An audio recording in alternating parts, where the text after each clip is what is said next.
I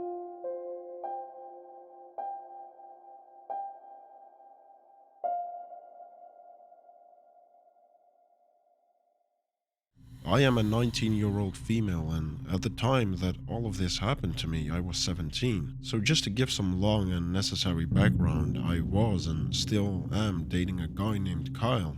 We shared a small group of friends, and we were all pretty close to each other. We did almost everything together, especially when it involved smoking weed and doing other harder substances. They were pretty chill and trustworthy friends, or so I thought. Anyways, one day, 2 weeks before my junior year started, I was hanging out with the group at one of their houses, and I just so happened to be asleep after a while of being there. I woke up probably 5 minutes later to one of my friends touching my inner thigh. Just a note, I was the only female in the group, and my boyfriend wasn't there when this occurred. He was at a show, so he couldn't have been there even if he wanted to. When the friend touching me noticed I woke up, he immediately stopped and I ran into the bathroom crying. I've been raped and sexually assaulted before, so just going through it again isn't the greatest feeling. A few minutes passed by and I left the bathroom. I pulled one of my friends aside and told him what happened, and his response shocked me. He said he saw what happened, but he didn't stop him. I don't know why he didn't, and I guess I'll never know. That same friend told me not to tell Kyle because he didn't want any friendships ruined. Well, I obviously told my boyfriend after the show, and he was understandably pissed off.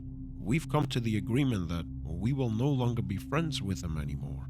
A few days went by still avoiding the group, and we would receive a lot of messages from them, but they were shocking and hurtful messages saying I'm being overdramatic and it's my fault.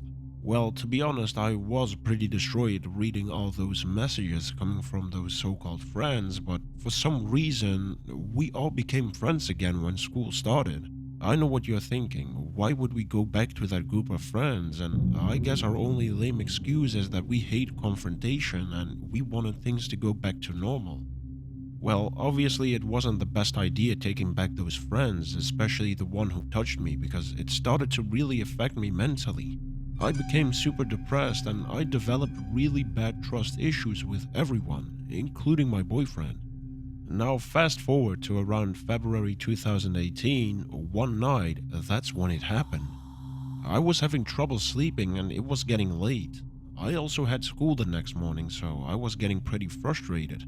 Finally, around 1 a.m., I started dozing off. I found myself awake probably about 10 to 15 minutes later. I noticed a tall, dark figure standing across the room in my closet. At first, I thought it was my brother messing with me because he's done stuff like this before, but as I tried to say his name, I just couldn't. That's when I realized I couldn't even move. I was paralyzed. As I'm staring at this figure in my closet, wondering what the F is happening, the figure starts moving closer to me. Then I noticed it kind of looks like it was floating towards me. I could feel myself panicking, but I couldn't move or say anything. When the tall dark figure reached the side of my bed, I kid you not, it bent over and grabbed my nose. Now I couldn't even breathe and I was just staring at this dark figure. Its face was so close to mine, but I couldn't even make out any features. I could feel my heart trying to break out of my chest and my lungs were hurting like hell because I couldn't breathe. I thought I was about to die, but suddenly I quickly sat up, gasping for air, looking around my room for that figure, but it wasn't there. I was so scared I didn't know what just happened. The next morning, when my boyfriend picked me up for school, I told him about the realistic nightmare. He said that's creepy, and that was that. A few weeks later, I brought it up to my brother, and that's when he told me that I actually had sleep paralysis. I had no clue what that was, but after hearing his definition of it and doing some research, I was really freaked out.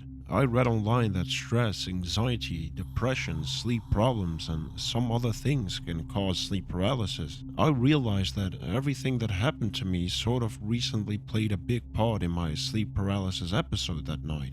I would be lying if I said I didn't have trouble sleeping for a while after that, but I eventually got over it.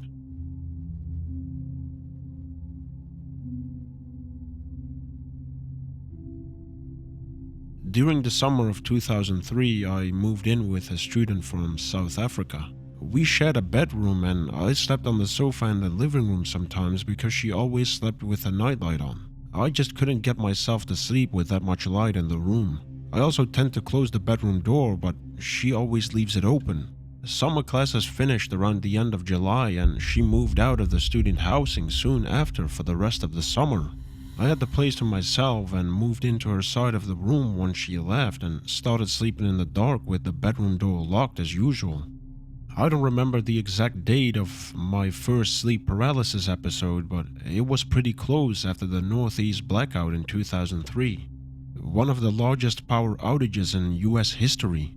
It affected about 45 million people in several states, including Michigan, and one day I was cleaning and the vacuum cut off. All the electricity in the apartment went off, and I waited a few hours for it to come back on, and it didn't. I would say a few days after this event, I went to sleep one night, and then it happened. I woke up in bed and couldn't move, couldn't speak, and couldn't even recall any language, or my name, or any personal details. I could see the ceiling, the other side of the room where my former bed was, and the bedroom door. However, all of these were engulfed in flames of smokeless, slow-rolling dark blue fire. There were no warm or electric tones in the fire. It looked like freezing cold blue fire that gave off a slight luminous light. I could see the bedroom door opening and an unnaturally tall, very thin, black shadowy figure entered the room and floated over to where my old bed was. And then it was completely pitch black. I couldn't see anything at all and still couldn't move, but I felt an evil presence standing right next to the bed and it called my name and said, "Let's go." And then I felt something grab my left arm next to the edge of my bed and try to drag me off the bed. I still couldn't recall language, so I couldn't pray or call for help, but I could feel terror and extreme fear and also extreme resistance to being dragged anywhere. It felt like I was being dragged in a place for a minute, but it did eventually stop and I went right back to sleep. I never got out of paralysis in the first experience, and when I woke up in the morning I remembered everything and thought it was a really unusual nightmare. And right then I rolled over and saw the bedroom door open and ajar and the lights were on in the kitchen and living room. Now this was very unusual as I always turn off my lights and close the doors before I go to sleep, and tonight was no exception. I slept in the student community room for a few nights after that because I didn't feel safe sleeping in the apartment.